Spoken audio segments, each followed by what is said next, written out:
Hey everyone, and welcome to today's explainer. Okay, let's just dive right into this. We all know the drill, right? We live in an era that is completely obsessed with metrics, likes, and views. But today, we're unpacking a really fascinating piece of source material that completely challenges that entire foundation. It explores a concept aptly named the trap of everyone should listen to me. Section 1. The Success Paradox, Rethinking Validation. To set the stage here, the source text asks us to visualize a scenario boiling down to one really profound question. Which one is truly successful? Let that simple question sink in for a second. We usually just default to whoever's the loudest in the room without even thinking about it. But let's look at the actual thought experiment the text presents.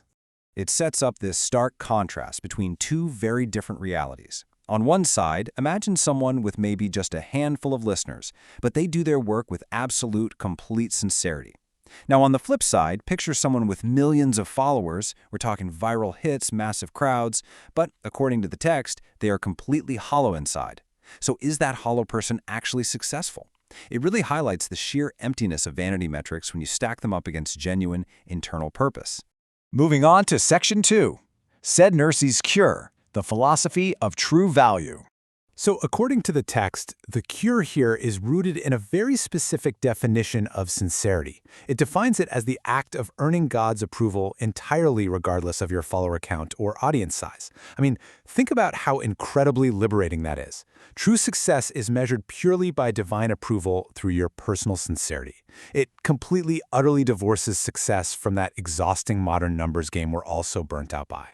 And this brilliantly illustrates the actual math of sincerity. Get this. The act of guiding one single person holds the exact same value as guiding 1,000 people. The text points out that sometimes guiding just a single soul is worth exactly as much in God's sight. It's a purely qualitative measurement.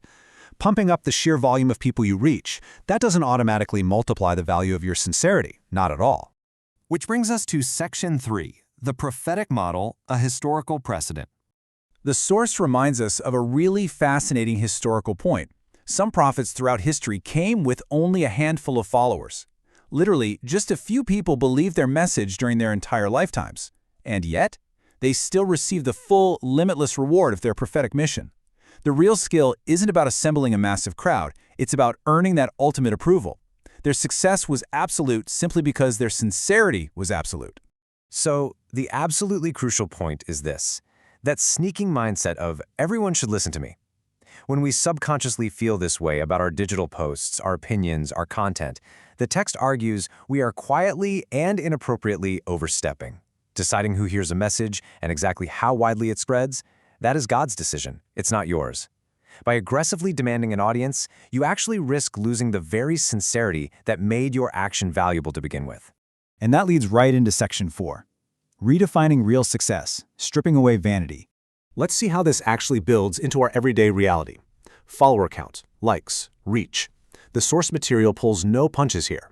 None of these are real measures of success. We really need to rapidly dismiss these false modern idols of validation. They're a total trap. They just leave you hollow, and honestly, they distract you from the meaningful work you're actually supposed to be doing.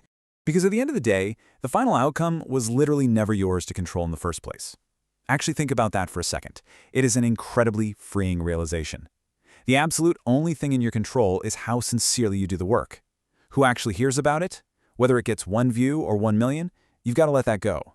Your job is the sincere effort. The distribution? That's simply not up to you. The text grounds this entire philosophy with a shared refrain spoken by the prophets in the Quran: "My reward is only from the Lord of the worlds," not from the audience, not from the applause or the algorithmic reach. The true reward comes from the source, based entirely on the quiet, unshakable sincerity of the action itself. Which leaves us with a lingering, pretty provocative question to act as a mirror for our own daily lives. Ask yourself, which question do you focus on more often? How many people did I reach? Or how sincerely did I do it? If you constantly find yourself obsessing over that first one, well, you might just be caught in the trap. Remember, it's not about being the loudest voice in the room. It's about being the most genuine. Thank you so much for joining me on this explainer today, and I really encourage you to carry this question with you as you navigate the rest of your day.